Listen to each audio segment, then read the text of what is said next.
Welcome back to the channel, lads and ladies. Welcome to another late night with Toshio, and welcome to a replay sent in by Aussie Mantis in the Lavochkin 7.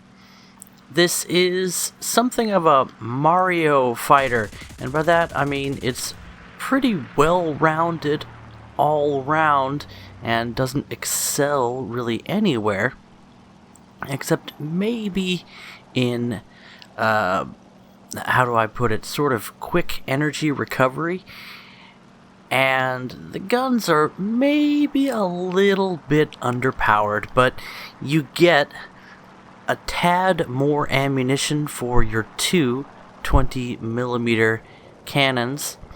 And these are the Soviet 20 mils. I've seen a lot better performance out of the AP, which is fairly good.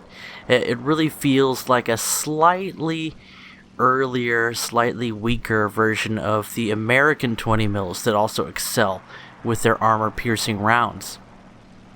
Against both air and ground targets, if you can manage to hit those big, chunky pieces, wing spars, engines, pilots even, and yet they don't quite have the reliability of the infamous German 20mm, which may be one of the best anti-air cannons in the game. All things considered, I'll still take my 50 cals, but the Soviet 20mm is also very fun because of your ability to attack ground targets, and you all know of my love for attacking ground targets. In fact, today I've been doing a lot of that, flying Cass and kicking ass in my Fat Dragon F80A, as well as the rest of my absolutely ludicrous American 7.0 lineup. A lot of up tiers into 7.7, 8.0 territory. As we cut to the action here, I am going to squeeze in 3 replays for you all tonight, and it's all about you guys. And by that, I mean Aussie and Jane. Because Jane is Tiny German, so those are actually the same person. I might have flubbed up a little bit. I try to feature 3 different people, but when you guys change your names on me when I'm editing these things together, and then I realize just when I'm about to do the voiceover that I done goofed, well, I mean, I literally, if I spend more than, an hour putting this video together, then I'm losing too much sleep. So this is what I do instead of sleeping. And instead of conserving ammunition, Aussie Mantis secures his 3rd kill. This is a stage of the match where Soviet planes can do very well. If enemies will obligingly dump their energy, then the quick energy recovery and good low altitude performance of these Sovietsky red planes can really come through. Head on with a Hellcat is definitely something you want to avoid, and Aussie does just that, rolling below as you do, delaying for just a moment to open up some turning space as the Hellcat turns inside, but gives the second pass to Aussie. A very nice trick, rolling below and then a delayed pursuit. Sometimes, if you deliberately miss on the first pass, you can get behind your opponent on the second. As you're finishing your first, they're pulling into their second turn, and you get that turning advantage. Very slick trick by our guy Aussie Mantis. I'm happy to show that off, because I sort of used that trick a few times without really thinking about it. What I tend to do is I draw lines in the sky in my head, and then I very quickly come up with a trajectory that will end up with me intercepting my opponent. And because a lot of pilots are very predictable in their maneuvers, they'll start a maneuver and then just keep pulling maximum Gs, then that tends to work out fairly well. Speaking of a head-on against, what was that, a P-38? Something like that. Also turns out well for our guy. It definitely behooves Ozzy to play aggressively at this point. As you can see, the battle's been dragging on for a while, and not only does the Lavochkin have a fairly short minimum fuel time, but also ammunition starts to run dry, so you kind of want to take out your foes as aggressively as possible in these Soviet planes, especially considering that they will often recover energy and perform better if they can get back up to altitude. Whirlwind P9 becomes the final ground target as Ozzy clenches the win. Jane J. Sargent, the anime avatar of no doubt an admiring fan, the young man on Discord formerly known as Tiny German, and Spluddersh, a clever little bounce into, what was that, a Firefly, as the Tiger at 5-3 enjoys being a heavy tank once again. That's right, not only KVs have the opportunity to use their armor now, a lot of the American competition has moved up to 5-7, where it does just fine, by the way. I've tried it, and the mobility and firepower / reload rate meta is still better than the armor meta for an intermediate to advanced player. So honestly, Germany, great tech tree for beginners, and it will serve you throughout the rest of the game. Probably not the strongest though. For skilled players, I would actually recommend the good old US of A. Bombs are still the deadliest form of CAS, and America has that in spades. And not only once you get up to 5-7 do you have access to some event premiums and regular premiums that synchronize very nicely with a powerful lineup, but you also have some of the most meta, firepower oriented, quick kill getting boys in the game.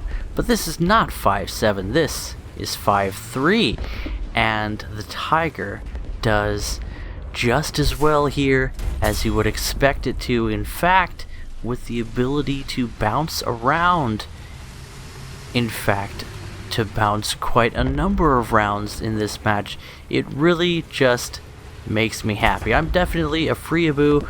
I am completely unashamed of my absolute love for the American tech tree, both on the ground and in the air from start to beginning. I really think it is the strongest in the game. It's compelling, and it's my nation. I'm allowed to be a little bit patriotic, and and laughing at the corruption of American politics and business. I know, but a man can dream, and our vehicles are still pretty cool. But for German players, and myself, a fan of the Tiger specifically, perhaps not for the reason you might expect. My wife actually bought me the Tiger and 120 mil Derby Boy pack when Japanese ground forces came to the game. In fact, that was the first vehicle pack that my wife officially bought me. All the other ones were not approved by her. Maybe I didn't ask, but she was happy to buy me that one because I was such a good boy, and I think it was my birthday or something. It was great. And also, my daughter, my first child, was born shortly after that, and I made still to this day, one of my favorite custom skins, and that is the Tiger Chan Japanese Tiger camouflage. And that's for a model of Tiger that, of course, still sits at 5-7 and still does reasonably well there. Although, as with almost every heavy tank in the game, it does not perform well against a maximum up tier. But honestly, I think the psychological impact of a maximum up tier is a lot more significant than the performance impact if you just ignore the fact, or maybe play your Tiger like it's a medium tank, on account of the very, very helpful, game-changing, kudos to Gaijin, arigato gozaimasu feature that they added some time ago, to where you can only face 4 maximum up tier vehicles on either side. So you will only see as many as 4 6.3 vehicles or players on the enemy team if you're in this 5-3 Tiger. So even in a worst case situation, you might only run into 1 or 2 people that have a single 6-3 vehicle in their lineup. So that's not so bad. It really makes a big difference. You still feel like a complete god king in a maximum up tier. In fact, there's more people that are below you on your own team at that point as well. And there's also still a lot less of an impact when you're on the receiving end of that up tier. All of that is to say, I have always enjoyed the Tiger, and sometimes it just seems like you get into up tiers a lot, and sometimes it also seems like you're running into these high penetration rounds all the time. But once you familiarize yourself with the very, very capable gun on the Tiger, you take the maximum penetration APHE round, you one-shot just about anything that you punch through, and you punch through just about anything that you can face if you have a really good feel for the gun and you set yourself up in a good position. And with better mobility than most heavy tanks, and the ability to angle its armor for those peeking around corner shots that Gaijin map developers still go out of their way to make available sometimes, as well as the fact that with your good reload rate, your overall decent gun handling on the vehicle, although it's outshone by Sherman's, which it outguns, you have yourself a very capable tank.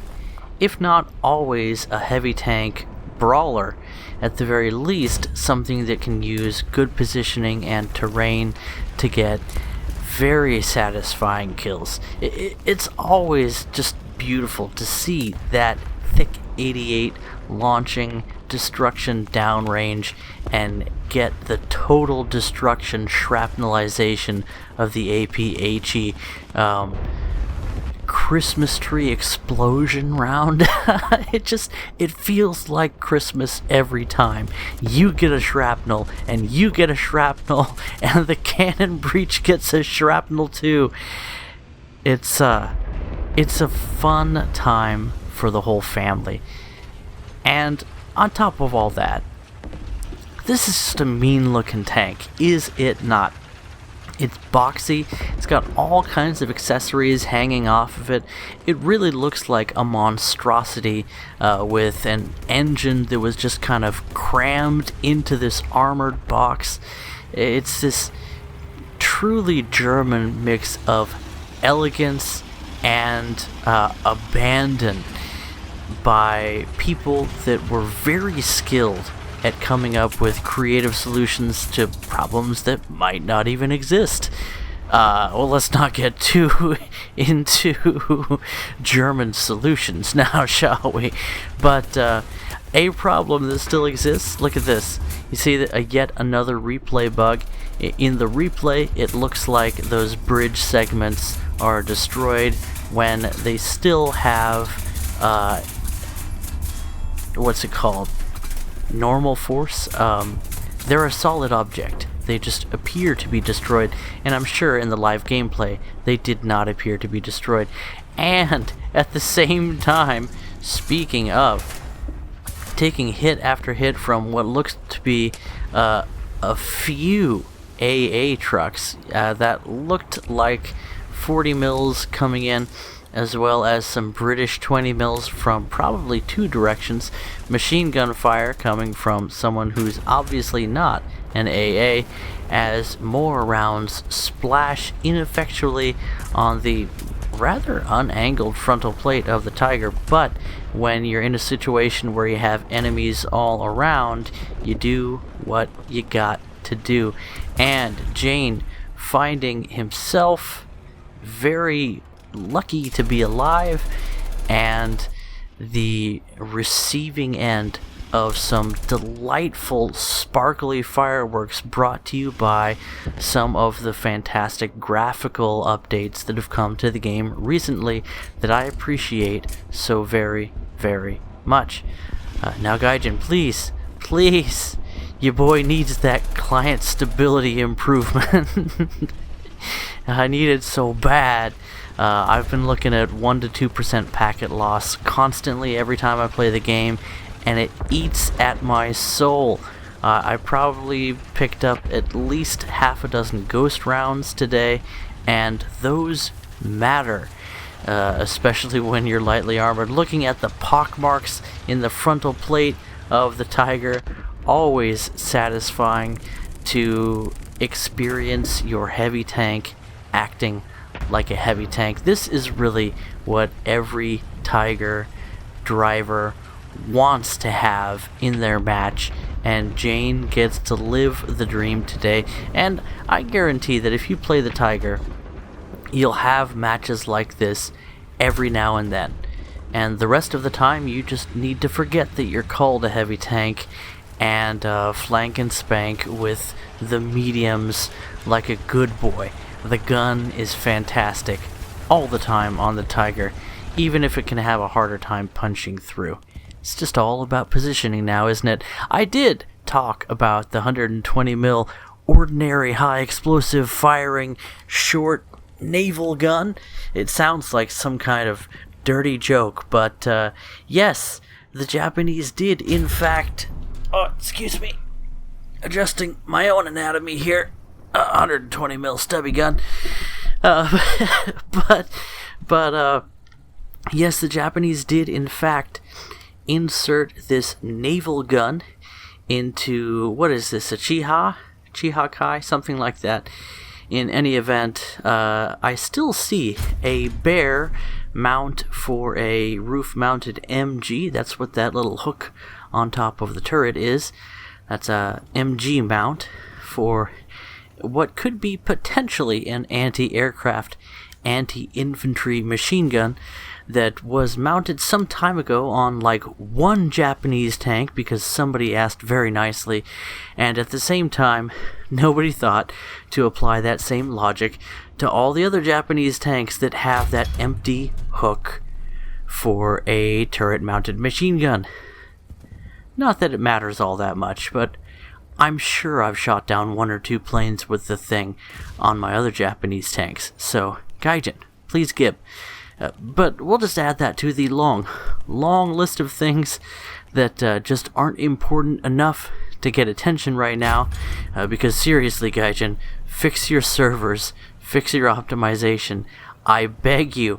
All the thousands and thousands of other minor issues with the game, they can wait. And you know what? There'll be hundreds more with the next update, and hundreds more with the next one after that, because that's the way this game is, and if you don't decide to make peace with that, then you will not have peace. So you're probably better off just not playing the game. Man, it's not going to be the game that you really want it to be. A highly polished gem. This is just a delicious turd, so let's all decide to eat turd salad and have a good time, or find another place to dine, because that's the only thing on the menu here. Now, to step away from metagaming for a moment, Tiny German, aka Jane J. Sargent, has already picked up 4 quick kills with his little stub gun on a vehicle that has recently received, or I shouldn't say recently, it was a month or two ago, a slightly lower battle rating, which definitely helps. You can see that high explosive still doesn't have quite as much shrapnel on sub 150 millimeter rounds as you would probably want it to have. A 120 millimeter high explosive round does sound rather hefty for vehicles that tend to have armor thinner than half an inch, but you could be forgiven for expecting more out of the way it functions in-game now, and that really has to do with the way the game is balanced. It's the same thing with bombs.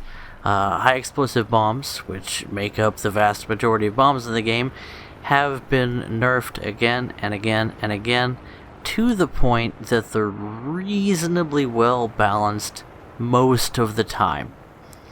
And honestly, that's really what you have to do.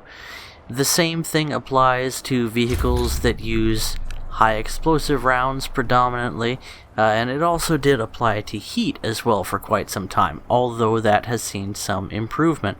And what do I mean by all of that? As we watch Tiny German make his way through the towns of Sweden in his Japanese naval gun having tank. I know, historicity for the win. What that means is that the balance of the game actually does come first when it comes to things like high explosive rounds, and every now and then, in the right situation, you can still have a fantastic amount of fun with a derp gun like this. Just don't be surprised if you don't always get what you want. The derp guns of War Thunder have been dialed back fairly regularly, and even so, the 120 gun tank in the Japanese premium line is still a blast for people looking for a tiny derp. And that's really what it's all about now, isn't it? As a low tier vehicle, it's definitely something that is fun for a little vacation for an experienced player, but if you end up playing it all the time, you're probably doing a disservice to the community stomping on noobs all the time as you do. But honestly, if you're in love with low tier just because those are cool vehicles, you do you, man. You do you. In any event, that wraps it up for today's replays. I really did intend to feature 3 different people today, but I flubbed a little bit, and I'll just have to spend time making another video when I get the chance. Life has been pretty busy, and I've been very tired with allergy season kicking in, along with lawn mowing season.